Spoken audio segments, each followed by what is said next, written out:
اکثر لوگوں کو نماز کے فوراً بعد کی دعا یاد نہیں ہوتی ہے، تو وہ جیسے ہی سلام پھیرتے ہیں اور اس کے بعد وہ جب آیت الکرسی پڑھتے ہیں اور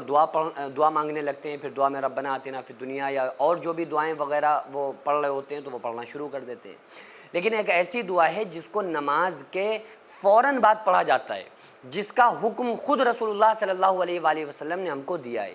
تو ہم وہ چیزیں تو چھوڑ رہے ہوتے ہیں جو ہمارے لیے ضروری ہیں، جن دعاؤں کا یاد کرنا ہمارے لیے ضروری ہے، وہ دعائیں عام طور سے لوگوں کو یاد نہیں ہوتی ہیں، لیکن اور بہت سارے وظیفوں کی طرف ہم دوڑ رہے ہوتے ہیں۔ ہم لوگ پوچھ رہے ہوتے ہیں کہ مولانا صاحب وظیفہ بتا دو، مفتی صاحب کوئی وظیفہ بتا دو، لیکن جو خود آقائے کائنات محمد رسول اللہ صلی اللہ علیہ وآلہ وسلم نے جو اذکار، جو دعائیں، جو وظائف بتائے ہیں اور جو ضروری چیزیں جس سے ہماری نماز پر بھی فرق پڑ سکتا ہے، ان وظیفوں کے اوپر ہمارا دھیان نہیں ہوتا ہے، ان وظائف کو ہم پڑھتے نہیں ہیں، اور بہت سارے لوگوں کو یہ دعا یاد ہی نہیں ہے۔ تو اس لیے میں آج آپ لوگوں کو یہ دعا بتانے کے لیے حاضر ہوا ہوں۔ اس دعا کو آپ لوگ یاد کیجئے، اس کو اسکرین پر بھی انشاءاللہ آپ کو مل جائے گی، اس کا آپ اسکرین شاٹ لے لیجئے گا اور اس دعا کو آپ ضرور یاد کر لیجئے۔ آقا علیہ الصلوۃ والسلام نے خود حکم دیا ہے اس دعا کو پڑھنے کا، اور خود آقا علیہ الصلوۃ والسلام فرض نماز کے بعد اس دعا کو پڑھتے تھے۔ عام طور سے کیا ہوتا ہے کہ جب ہم فجر کی نماز پڑھتے ہیں تو فجر کی نماز کے بعد یہ فوراً پڑھنا ہے۔ ظہر کی نماز میں 12 رکعت ہوتی ہیں، تو جب ہم پہلے 4 سنت پڑھتے ہیں، پھر 4 رکعت فرض پڑھتے ہیں، تو جب ہم 4 رکعت فرض پڑھیں، چاہے وہ عورتیں ہوں یا مرد حضرات، تو فرض نماز کے فوراً بعد اس دعا کو پڑھنا ہے۔ اور عصر میں ہمیں جب پوری نماز پڑھ چکے ہیں اس کے بعد اس دعا کو پڑھنا ہے۔ مغرب میں جیسے ہی پہلے 3 فرض پڑھ کے فارغ ہوں اس کے بعد اس دعا کو پڑھنا ہے۔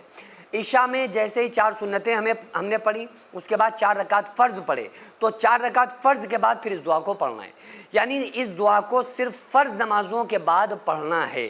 پوری نماز کے بعد ہم عام طور سے دعائیں کر رہے ہوتے ہیں، دعا مانگ رہے ہوتے ہیں کہ جب پوری نماز ہم پڑھ چکے، سنتیں نفلیں ساری، اس کے بعد پھر ہم لمبی دعا کرتے ہیں۔ لیکن یہ جو دعا ہے، اس دعا کو فرض نماز کے بعد دعا مانگنے سے پہلے پڑھنا ہے، اور چاہیں تو آپ اگر دعا میں بھی اس کو پہلے پڑھ سکتے ہیں کہ جیسے آپ نے ہاتھ بلند کیا تو اس کے بعد اس دعا کو آپ پڑھ لیں۔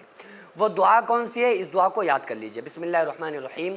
اللہم انت السلام ومنک السلام وحینا ربنا بالسلام وادخلنا الجنت دار السلام۔ اللہم انت السلام ومنک السلام حینا ربنا بالسلام وادخلنا الجنت دار السلام۔ حدیث میں اور کچھ الفاظ کی تبدیلی کے ساتھ بھی یہ دعا آتی ہے، حدیث میں ملتی ہے، جس میں اور بھی کچھ الفاظ زیادہ ہیں، ویلیک یرجو السلام